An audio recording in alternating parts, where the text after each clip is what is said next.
Good morning and welcome to America's Home Cooking. I hope you all had a wonderful Thanksgiving. I haven't posted for a couple of days because I was under the weather and I'm still recovering, but I'm a lot better.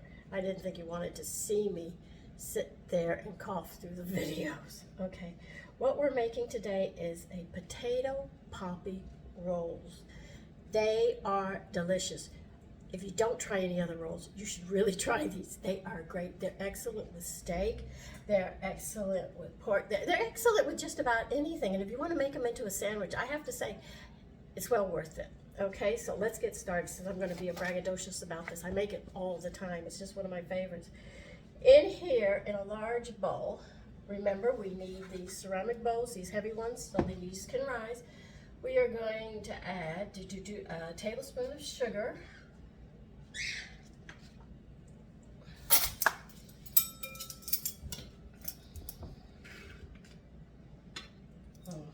Now what else we putting? I put it right where I can't see it. All right, good girl. And we are going to warm up 1/3 of a cup. Do you have a liquid measuring cup? 1/3 of a cup of water. Do not take it from the faucet. The sediments cause liver problems, which cause digestive problems, give you heart problems and everything else. So you got to be really, really careful that you do not drink or cook with hot water from the sink. Okay, so this is 1/3 of water. I'm going to heat this up. Just going to get it lukewarm. You're just going to take the chill off of it, and that's all you're going to do. If it's too hot, throw some of it out in that cold water and balance it out if it overheats, which sometimes it does for me. And they want 1 package of yeast. Now, if you don't have packages of yeast and you just have a little jar of yeast, it's 2 1/4 teaspoons that you're going to add in, as I try to add in.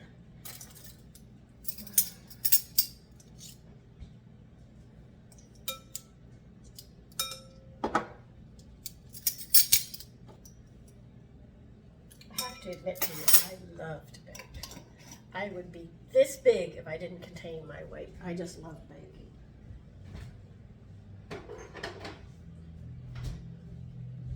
When my mother taught me about rolls, I learned about just that. I learned on the good, so you can imagine my sweet tooth.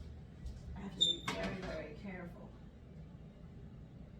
that I don't overeat and I stay extremely active. Okay, now we're just going to put this on the side and let it sit a bit. I don't have to worry about it. Now, what we're going to put in a bowl is, so we're going to start using all the measurements. We are going to add 1 cup of cooked mashed potatoes. I had mashed potatoes yesterday. Couldn't taste them, but I knew they were good.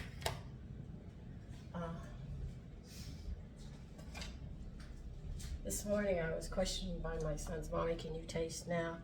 Yeah, I can taste now. Took me a while, but I got there.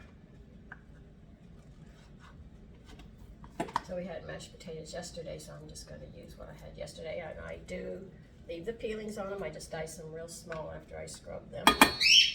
Because of the peelings, I have told you, it works for your hair. Has a lot of minerals and stuff that you need in it.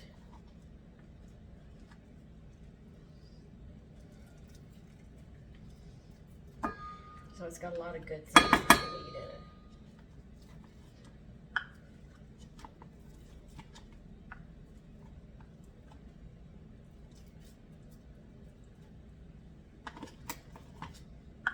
You know what? I think I just had a cup left. Oh, what the heck? It's a whole cup. Okay. And now we are going to add, here it is. We're going to add 2/3 of a cup of sour cream. These rolls I'm actually making for tomorrow.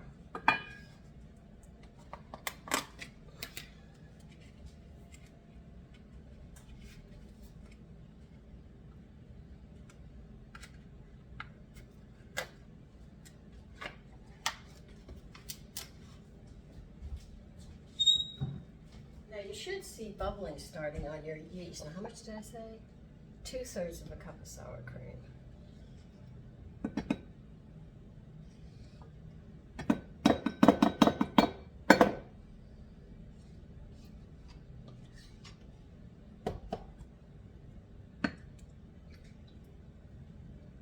I like sour cream too.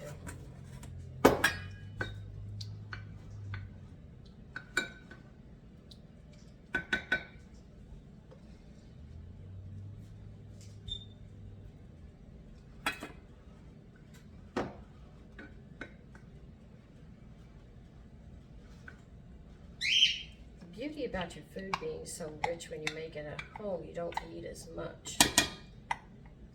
And your children don't get as hungry.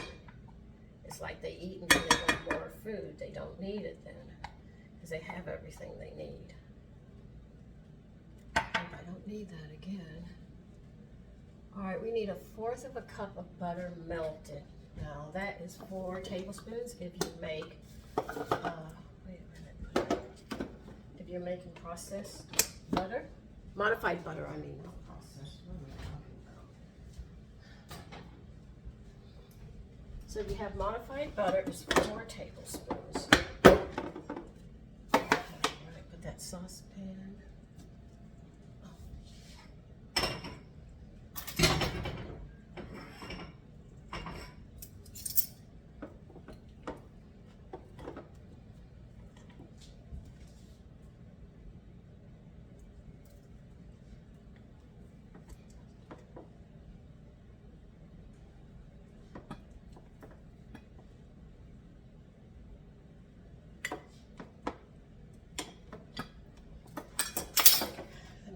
Butter container.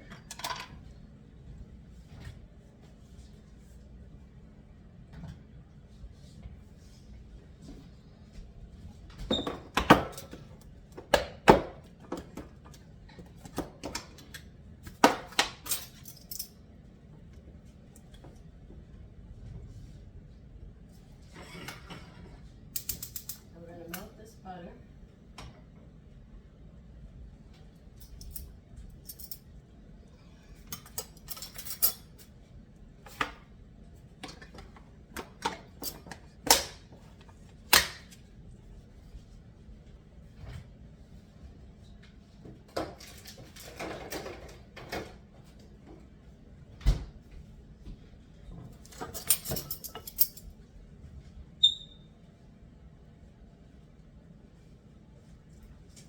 All right, they want to add 2 tablespoons of sugar into the potatoes and sour cream.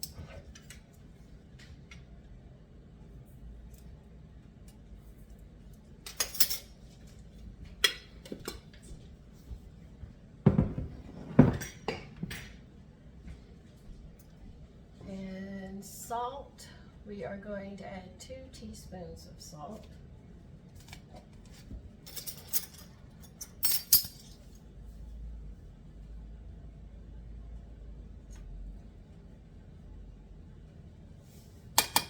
I would add kelp, but I'm running low on kelp and I have to order it again. And they want you to put the eggs in here too. As you can see how rich this is, I told you these are really good. I'm gonna put 2 eggs into the potatoes. We're gonna mix all this together.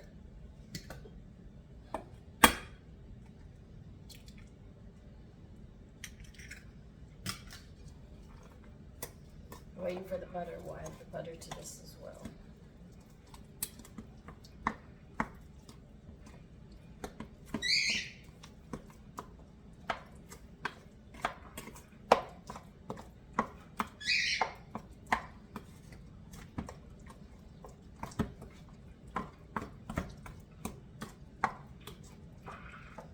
And take a look at your yeast. It should be developing bubbles very nicely. Remember to always check the dates of your yeast. And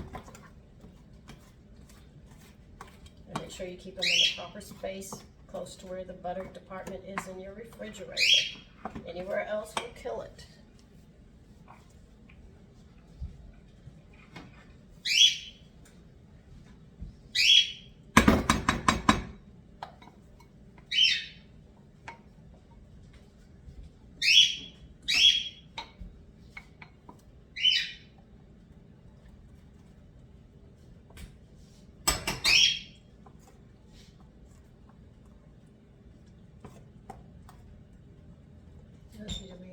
everything. The salt, sour cream, potatoes, the sugar, the water. Yeah, we got everything, all right. Now you're gonna pour all of this in to your yeast. Your yeast has had time to activate itself in that short time. If it's an active yeast, it will have done it by now. The water was just kept. If it's cold, it takes the yeast so long to respond, and if the water is too hot, it kills it. That's why they always recommend doing it, to make sure you haven't killed it. Yeah, the joke in the house, yeah, I'm a murderer sometimes when I kill the yeast. You know, I have, and my sons will make fun and say, Mommy, you murdered it. Be quiet, I know I did. Okay, now you're going to add into this 2 tablespoons of powdered milk. You have children, you want to make sure that you get their calcium and stuff, so they don't have a problem, especially your young ladies.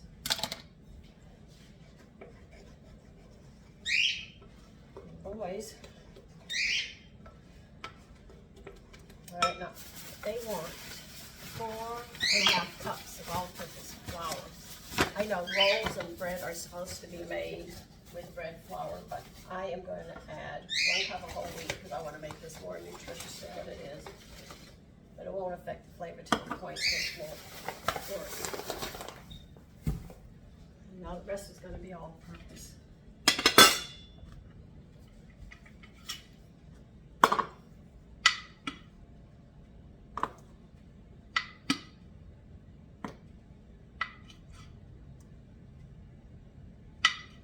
Now, if you want to leave the powdered milk and the whole wheat flour out, you can. But I'm going to add something else because I want the mega vitamins as well in this. Give me a minute.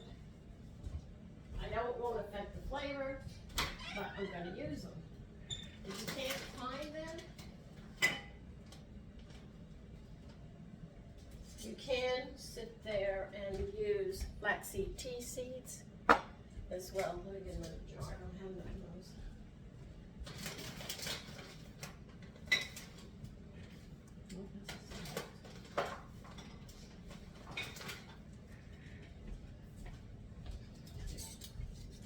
I am going to add broadleaf seeds because they're high in the omegas, omega-3 fatty acids, which the body needs. And I want to add a teaspoon, but I don't know if this is a whole teaspoon. It is, never mind. It won't affect the flavor or anything. But I add that in for more nutrition.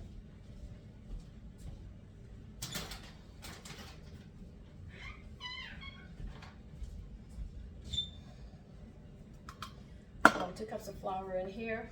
I'm going to go ahead and start beating this up.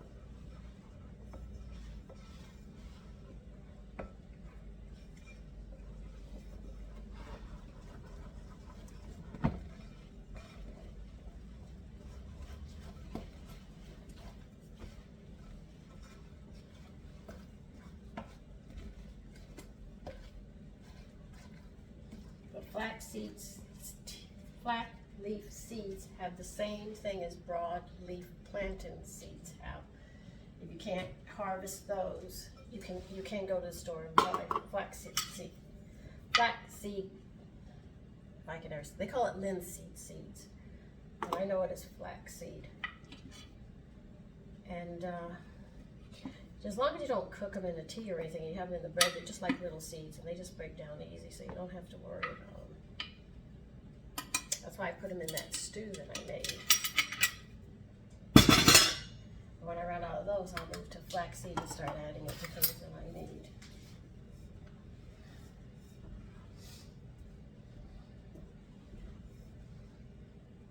Now I really don't need the glasses for this.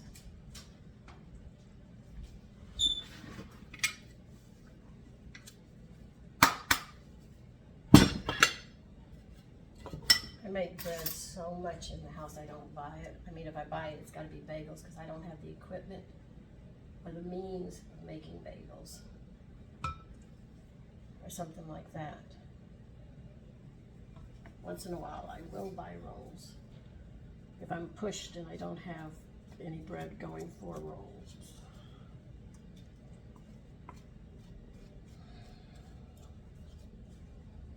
But you can bet just about all the bread is made in the house.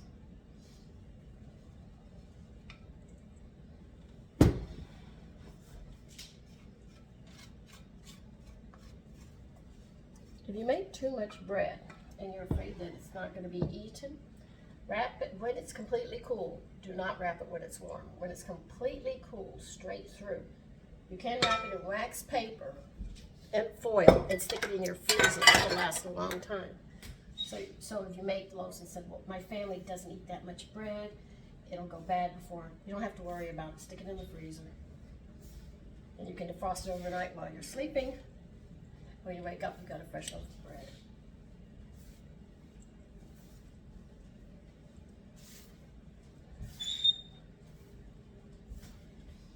Having little ones was actually what got me doing that. I said, I can't keep up with my family, so I learned a few tricks. You know, start the bread at a certain time with sourdough. I wake up before I have coffee. Before I had coffee, I don't drink coffee now. I would sit there and get the bread going. I had it on a schedule. But I had to know my schedule to work their schedule. This is why I can do this.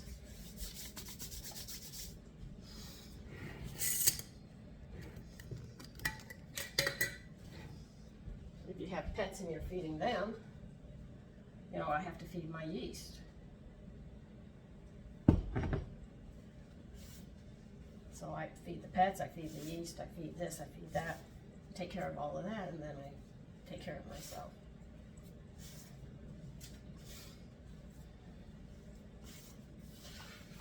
So it's not that you have to stand by, you just have to set your schedule. You know that you're going to do this, this, and this, and then you work. You know, if you have children right now, if you're working, you get up, you know you have to fix the lunches, you have to do this, this, and this. You set up your schedule. Well, I set mine up the same way, except I set my breads up and my yeast all up at different schedules that fit me. So if you say, how can you make 3 rises? Well, I sit there and I'll start it, the sourdough, before I go to bed. Then when I get up, I feed it. And I know it's not going to be good again until I'm ready to go to bed. And then I feed it again. That's 3 feedings. I gotta go when I get up in the morning. I spend 10-15 minutes and I have the bread ready to rise. And if I've got other things to do, I know because it's raw yeast, it's not going to rise in an hour. So that gives me time to do other things that I have to do. You know, when it rises, it doesn't take long to cook. Put it on a rack, let it cool for the day.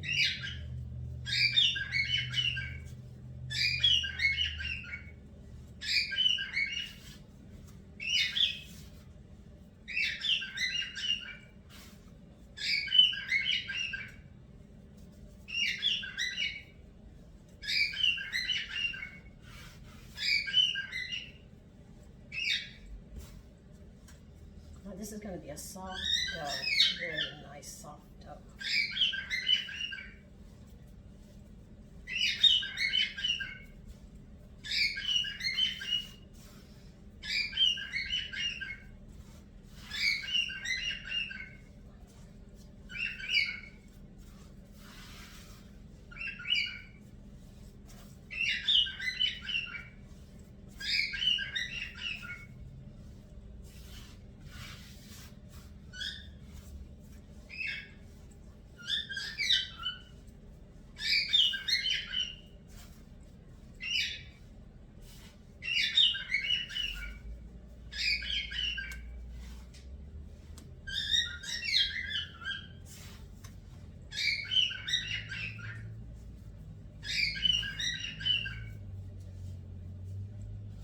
See, it's really soft. It's not a hard dough or tough dough.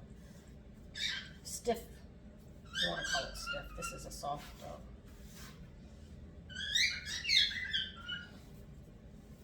But even a stiff dough, when it rises and all, becomes really nice.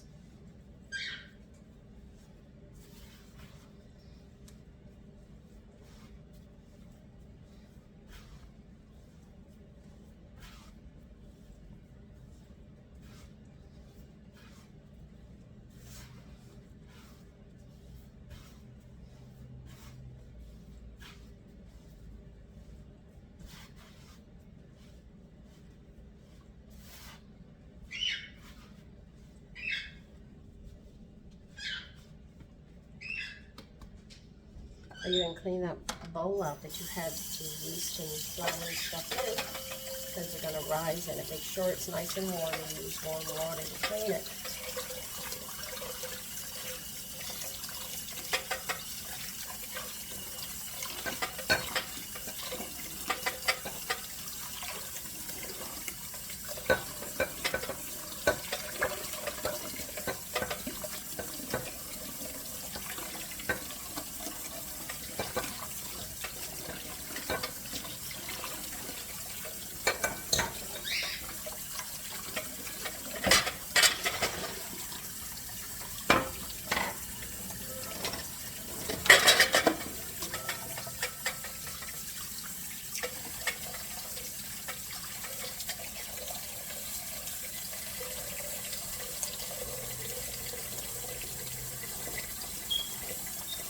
I'm just adding hot water to make sure it's hot.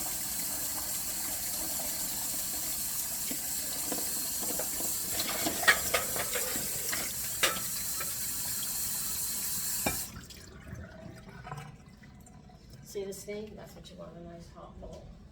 When you're done drying it, it'll be warm. And the yeast will love you and rise.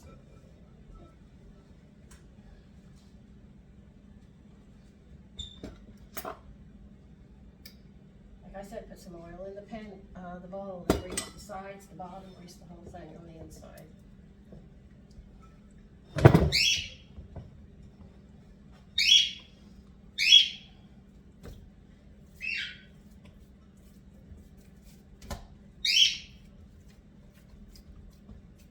Flip your dough over to make sure that top and bottom are greased.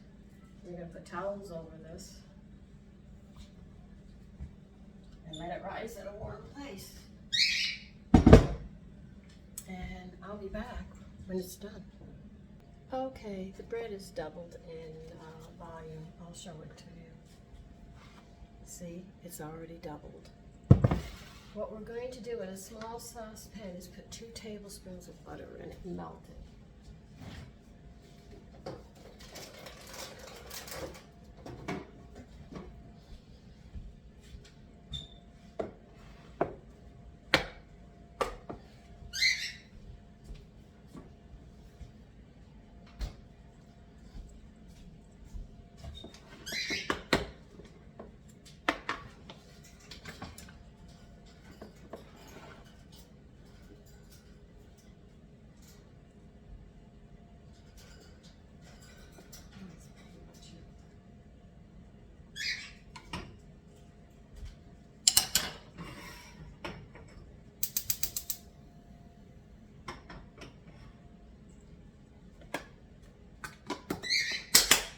And you're going to need a pastry brush, a small one.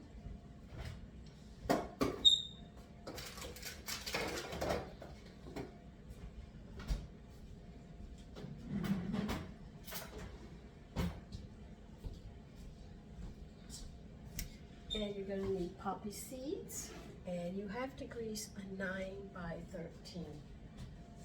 I've already greased my 9 by 13. I did it before I checked the bread. Alright, now what you're going to do is they want you to punch the dough down, which I just did. They want you to make a long roll and put it into 12 equal pieces.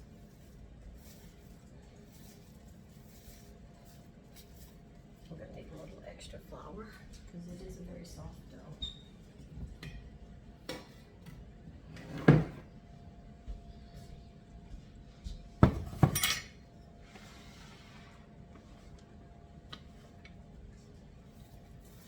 When you handle your dough, you'll know what I'm talking about.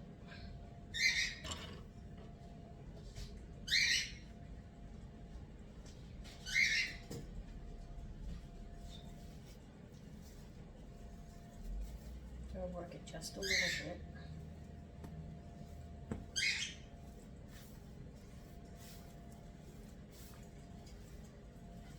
And you can actually feel the bubbles and the yeast growing into it. Okay? I'm going to make 12 pieces. Because it is potatoes in it. It is, hold on a minute. it is going to keep on getting tacky because of the potatoes, because of the starch.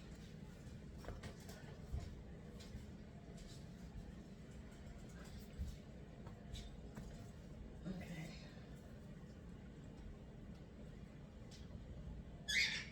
So don't worry about it.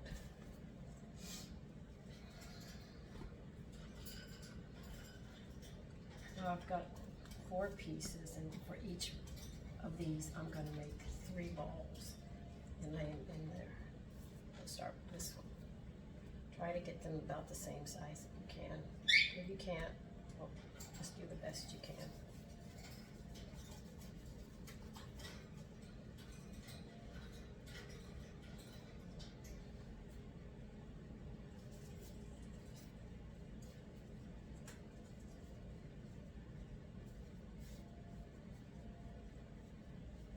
The way to make a soft, smooth ball is they'll tell you. See how I did that one? I'll bring closer to you so you can see. It's just I have a lot of dough. I'm gonna see, where can I put you so we can all work together here. I have to watch my hands. It's a little hard to explain, but you can see what I'm doing. Okay, here I am. Get a little flour on it, right? I start to work it. Then what you're going to do is you're going to pull it around like this to the underside. And you're going to keep working it and working it and working it. Then you'll end up with a nice ball like that, and all your seams are down underneath it. So you fold it and bring it over. Fold it and bring it over and pinch them together, because you've got to get them to stick together or the roll won't work. And see? And that's how you do it. Okay, let me turn this on. Put a little bit of flour on it so it's easier to work. So I press into the middle, bring the edges into the middle. I'm on the underside doing this, okay? You see how I'm doing it? And look, see how nice it comes out? It takes practice. I mean, don't get upset if it doesn't come out right the first time. It does take a little bit of practice. Just like doing pastries and everything, you've got to get proficient at it. Okay.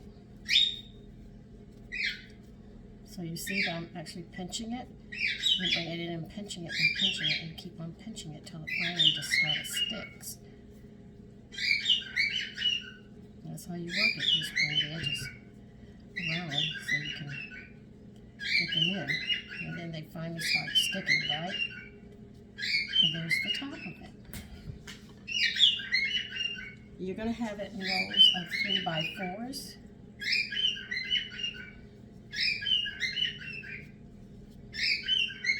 This is the underside I'm working with. And there's the top.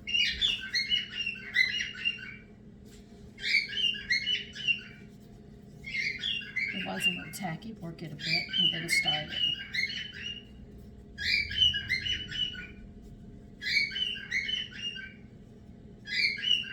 That's the bottom, and there's the top.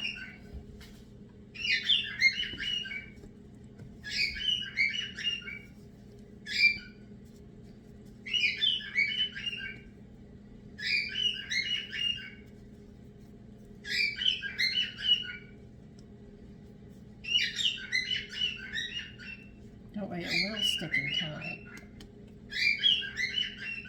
When it does, you'll have it. If it's a little tacky, a little flour never hurt. See?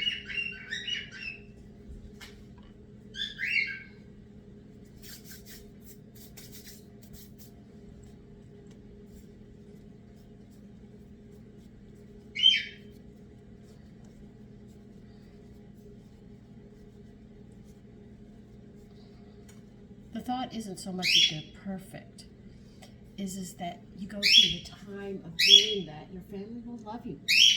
It's like, God, Mommy did this, or Daddy did this, you know?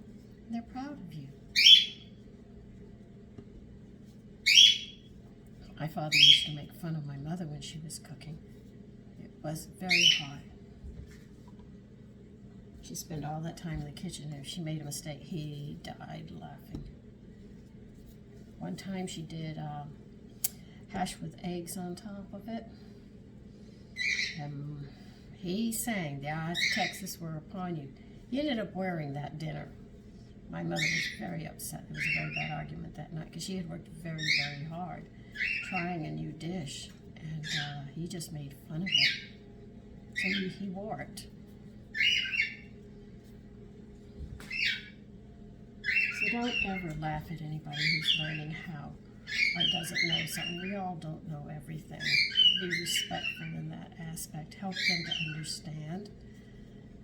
You know, and if they try their best and it doesn't come out, don't be so critical on them. Because it really hurts. And believe you me, even the best chefs in the world, they have their flops. You know, a lot of them throw them into the trash. See how nice they came out?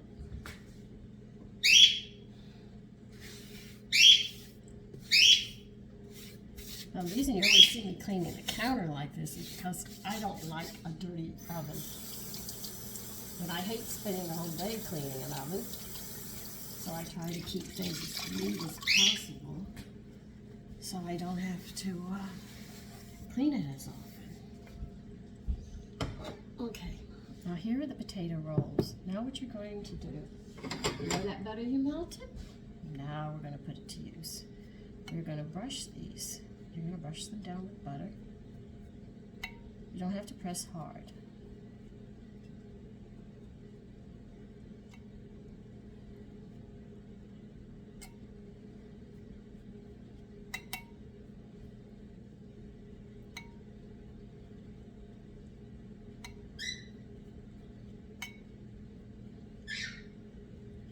How much butter did they say to do? About 2 tablespoons, if I didn't tell you, 2 tablespoons. I don't always get that much. Sometimes I get more, but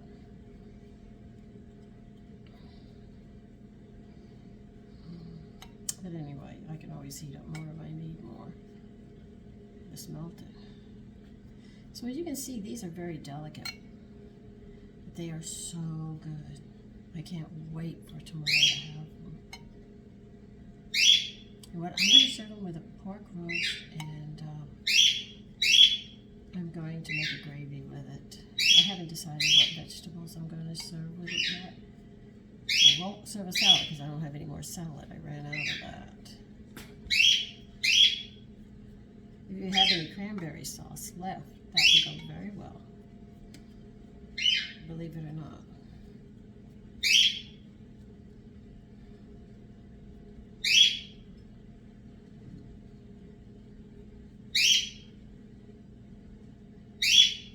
This is really cutting the butter close. I really cut it close. What you're going to take with your poppy seeds is reseedeth.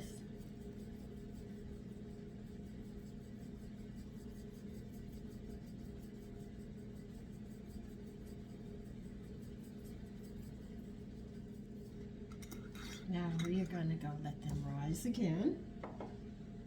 And when we get to the point of baking them, I will be back. By the way, I always talk about the flour that's left over, what I do with it. I'm collecting it in a bowl, and when I fry something up, I will strain this through colander, you know, to get all the particles out of it. And then I will sit there and use that flour, whatever in there, be it cornmeal or different flours that I use. I will use that to flour whatever meats I have to braise or I'm frying, and use that with added seasonings into it so I don't waste it. Just a note. Okay, let me straighten you out. You're a little crooked, and the rolls are ready to go into the oven. So set your oven at 375.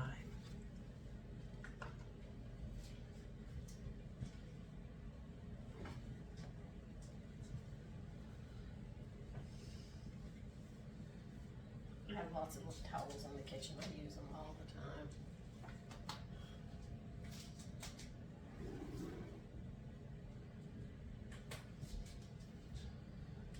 You're going to put them in the center of the oven.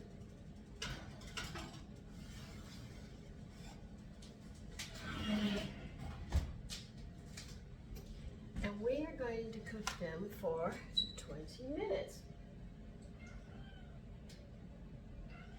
And I'll see you then, okay? Okay, the rolls are done.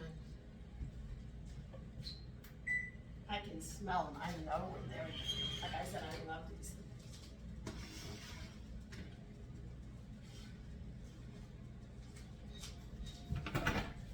Hold on 1 minute.